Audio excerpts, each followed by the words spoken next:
రాజశేఖర రెడ్డి గారి హయాంలో ఇదెల్లా తీసుకురావడం జరిగింది, అంతా చేయడం జరిగింది.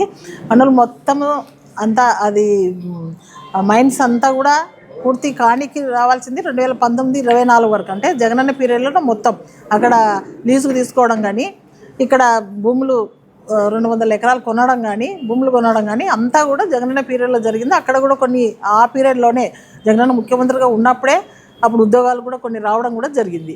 మరి ఈరోజు వాళ్ళు వచ్చి మా క్రెడిట్లోకి తీసుకుంటున్నామని చెప్పేసి ఎంత అక్కడ ఉన్న ప్రజలే దీన్ని ఆశ్చర్యపోతున్నారు.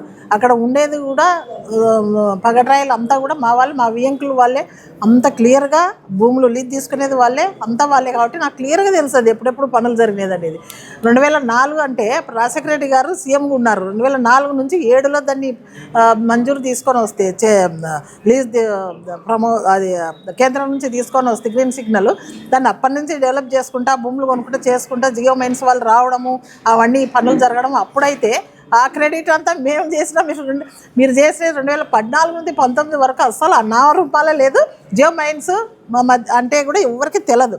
ఈ మధ్యన 2019 నుంచి 24 వరకు ఎక్కువ పనులు జరగడం వలన ప్రజలకు అంత స్ప్రెడ్ కావడం, అంత తెలడం, పనులు జరగడం వేగవంతంగా కూడా సీఎం అప్పుడు జగనన్న దాన్ని దృష్టి తీసుకుని వచ్చి వేగవంతం కూడా చేయడం కూడా అదే పీరియడ్లోనే. అంటే వైసీపీ